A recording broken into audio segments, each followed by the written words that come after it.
வணக்கம் நண்பர்களே. வாழ்ந்த கிஸ்டனிக்ஸ் ப்ரோ மாதிரி வாழன்ற ஆசையை இன்னைக்கு நிறைவேற்றிட்டேன். அதனால இனிமேல் ஃபுல்லா அவர் மாதிரியே காலிஸ்டனிக்ஸ் பண்றது, பயிற்சி கூட போறது, ரன்னிங் போறது எல்லாமே அவர் மாதிரியே பண்ணலாம்னு ஒரு முடிவு பண்ணி வச்சிருக்கேன். காலிஸ்டனிக்ஸ் எல்லாம் தெரியுமான்னு கேட்டீங்கன்னா அதெல்லாம் தெரியாது. இனிமே தான் கத்துக்கணும். அவரே சொல்லுவாரு, ஜீரோல இருந்து ஸ்டார்ட் பண்ணுங்க, பாஸ் ஆயிட்டு தான் பண்ணுவேன், எல்லாமே கத்துக்கிட்டு தான் பண்ணுவேன் அப்படின்லாம் கிடையாது, ஜீரோல இருந்து ஸ்டார்ட் பண்ணுங்க அப்படின்னு அவரே சொல்லுவாரு. அதனால இனிமேல் அவர் வீடியோ பார்த்தே காலிஸ்டனிக்ஸ் எல்லாம் கத்துக்கலாம்னு சொல்லிட்டு ஒரு முடிவு பண்ணி வச்சிருக்கிறேன். அவர் மாதிரியே பண்ணணும் அப்படின்னு சொல்லிட்டு எனக்கு ரொம்ப நாளா ஒரு ஆசை இருந்தது. அதே சேம் டைம் கொஞ்சம் பயமும் இருந்தது, யார் எதுவும் சொல்லுவாங்களோ எதுவும் திட்டுவாங்களோ அப்படின்னு சொல்லிட்டு. அதுக்கப்புறம் அவர் ஒரு இன்ஸ்பயர் தானே நம்ம பண்றோம், நம்ம வந்து அவரோட வீடியோவே அப்படியே எடுத்து காப்பி பண்ணல அப்படின்னு சொல்லிட்டு அப்புறம் நானே மனசை தேத்திக்கிட்டு வீடியோ பண்ணலாம் ஆரம்பிச்சிட்டேன். சும்மா பட்டு கிடந்த இப்படி எல்லாம் பண்ண சொல்லி சுரண்டி விட்டதே அவரோட வீடியோ தான். அதனால அவர் மாதிரியே பண்ணலாம்னு சொல்லிட்டு ஒரு முடிவுல இறங்கிட்டேன். அதனால ஒரு 4 மணிக்கெல்லாம் ஏஞ்சி ஓட்ட பயிற்சி கிளம்பிட்டேன். ஆல்ரெடி நான் ஒரு 5 கிலோமீட்டர் ஓடுவேன். சரி, இன்னையில இருந்து ஃப்ரெஷ்ஷா ஸ்டார்ட் பண்ணலாம் அப்படின்னு சொல்லிட்டு 1600 மீட்டர் மட்டும் ஓடிட்டு வார்ம் அப் எல்லாம் பண்ணிட்டு, சாரி வார்ம் டவுன் எல்லாம் பண்ணிட்டு வீட்டுக்கு வந்துட்டேன். நான் கொஞ்சம் இந்திய அரசு பணியாளர் தேர்வுக்கும் தமிழ்நாடு அரசு பணியாளர் தேர்வுக்கும் கொஞ்சம் தீவிரமா படிக்கிறனால புக்கெல்லாம் கொஞ்சம் கிளஞ்சிருந்தது. அதெல்லாம் எடுத்து அடுக்கி வச்சுட்டு வீடெல்லாம் கொஞ்சம் அழுக்கா இருந்தது. வீடெல்லாம் துடைக்கலான்னு பார்த்தேன். வீடு துடைக்கிற வாசனை திரு நம்மள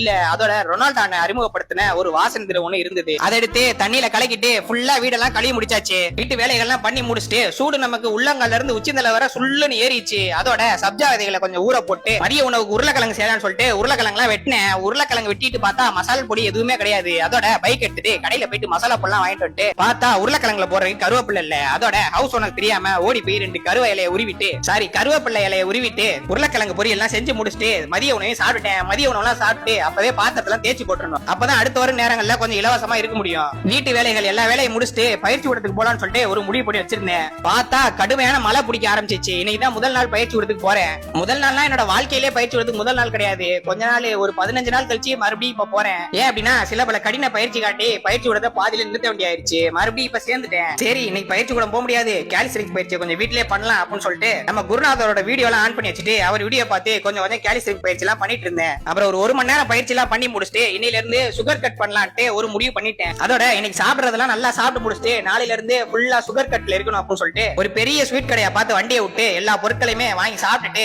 வீட்டுக்கு வந்துட்டு இரவு உணவை சாப்பிட்டுட்டு இன்னைக்கு நாளை இதோட முடிச்சுக்கிறேன் நண்பர்களே. நம்ம அடுத்த சந்திப்போம். பாய்.